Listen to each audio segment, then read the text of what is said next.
Suzanne Collins's The Hunger Games, first published in 2008, is a dystopian novel about survival, power, and resistance. Set in the authoritarian nation of Panem, the story follows 16-year-old Katniss Everdeen, who volunteers to take her younger sister's place in the Hunger Games, a televised competition in which young people from the nation's districts are forced to fight to the death. Collins's literary style is fast-paced, suspenseful, and direct, using first-person narration to place readers inside Katniss's thoughts and experiences. The novel combines dystopian fiction, action, political commentary, and elements of survival literature while examining the role of spectacle and entertainment in maintaining political control. Its major themes include survival, sacrifice, inequality, oppression, propaganda, media manipulation, violence, identity, and rebellion. The Hunger Games remains important for its influential portrayal of a society in which suffering becomes entertainment, and for its exploration of how individual acts of compassion and defiance can challenge systems built upon fear and control.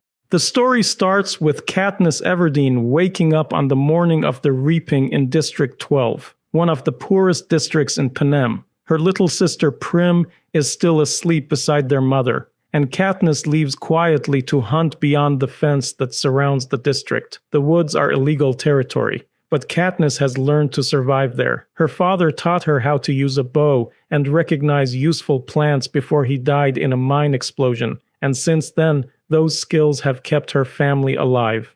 In the woods, Katniss meets Gale, her closest friend and hunting partner. Like her, Gale carries the burden of feeding his family, and although they talk about running away, both know they cannot abandon the people who depend on them.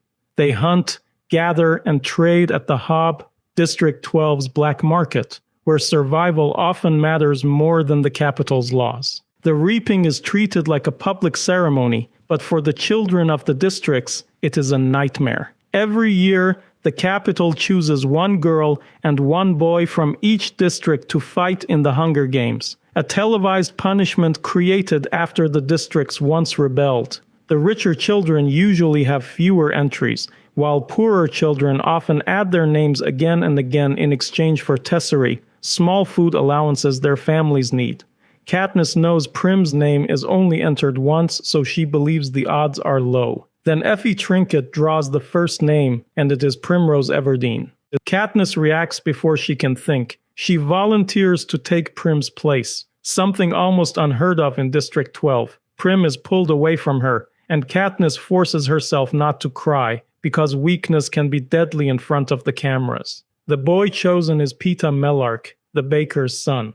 His name stirs an old memory. Years earlier, after Katniss's father died and her mother collapsed into grief, Katniss's family was starving. Peeta deliberately gave her 2 burned loaves of bread, even though it brought punishment from his mother. That bread helped Katniss survive long enough to remember what her father had taught her and begin providing for her family.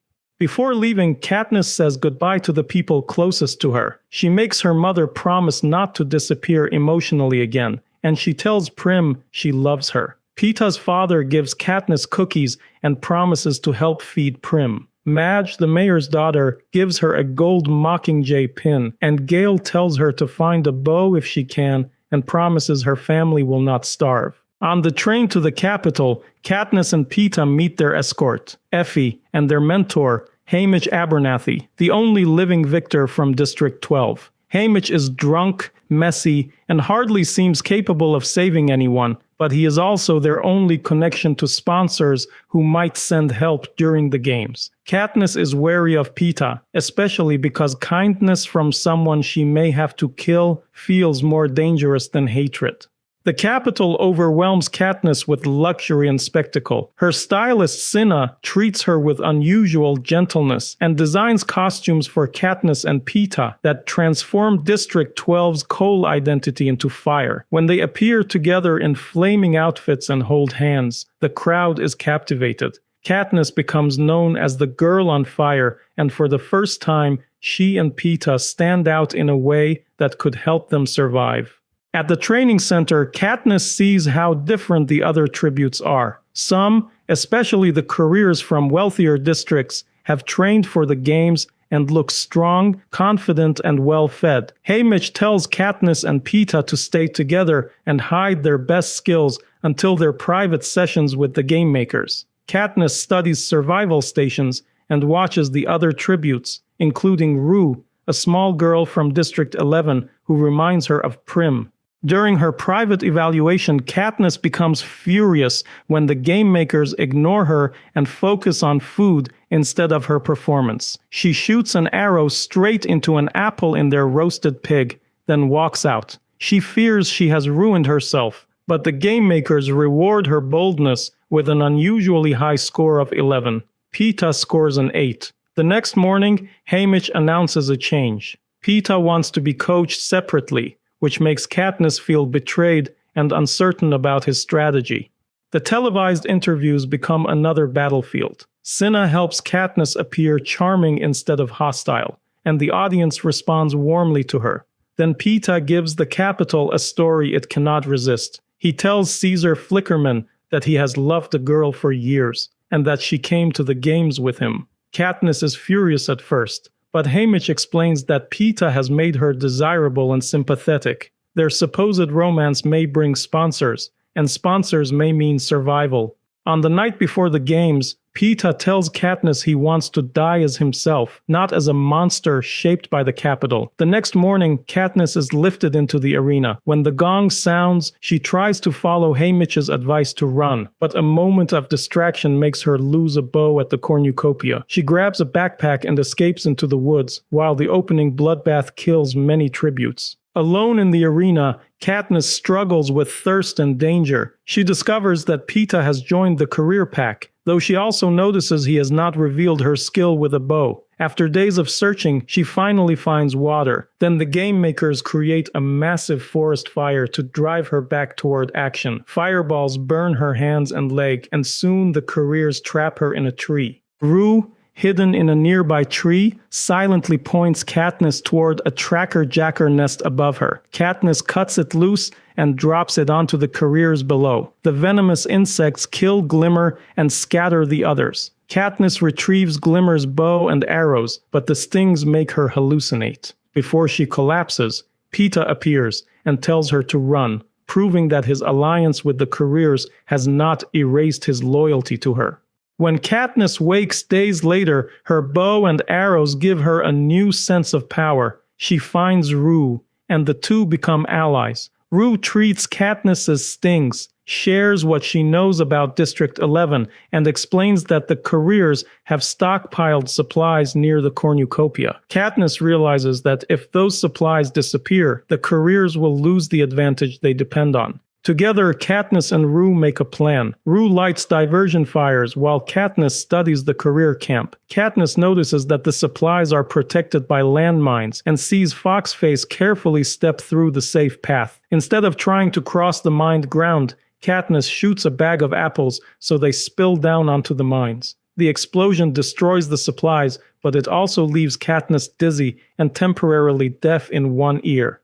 When Katniss returns to find Rue, something has gone wrong. She follows the sound of Mockingjay's repeating Rue's signal and reaches Rue just as the boy from District 1 spears her. Katniss kills him with an arrow, then stays with Rue as she dies. Rue asks Katniss to sing, and Katniss gives her that final comfort. Afterward, she covers Rue's body with flowers as an act of defiance. She wants the Capitol to see that Rue is not just a piece in their game. District 11 responds by sending Katniss bread, a gift that moves her because she knows how much sacrifice it must have taken.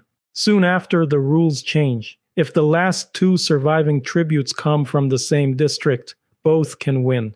Katniss immediately calls for Peeta. She finds him camouflaged near a stream, badly wounded from Cato's attack. His leg is infected, and he can barely move. Katniss cleans him up and hides him in a cave. When she kisses him and receives broth from Haymitch, she understands the message. The more convincing their romance looks, the more help they may receive.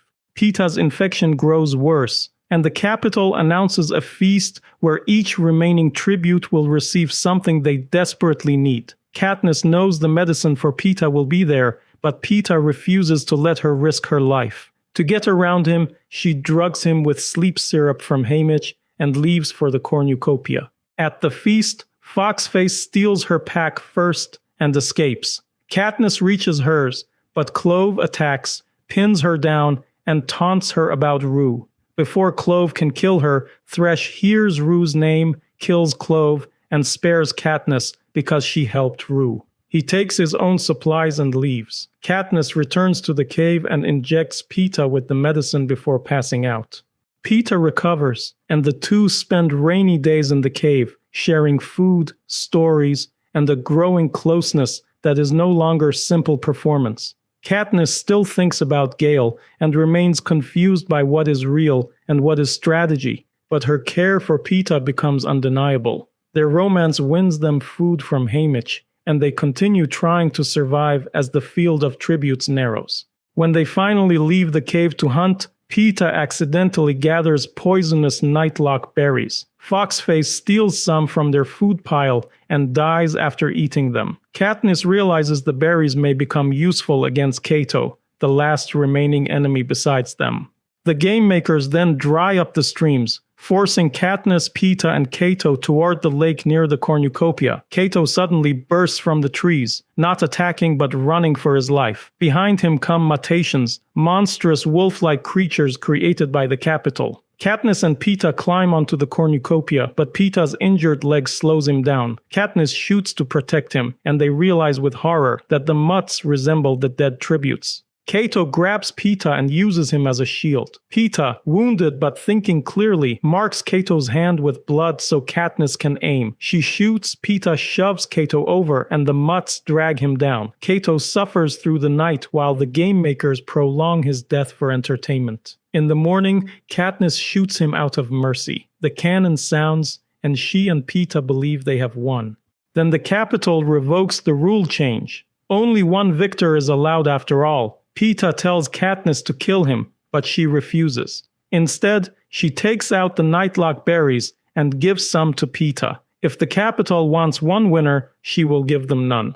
Just before they eat the berries, the announcer stops them and declares both of them winners of the 74th Hunger Games.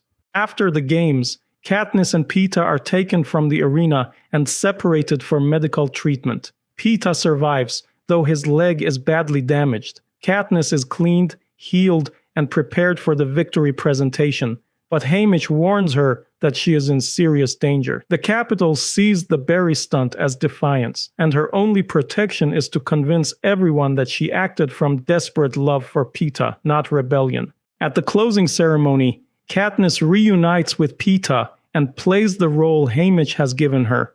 President Snow crowns them both, but Katniss can tell he is not fooled or pleased.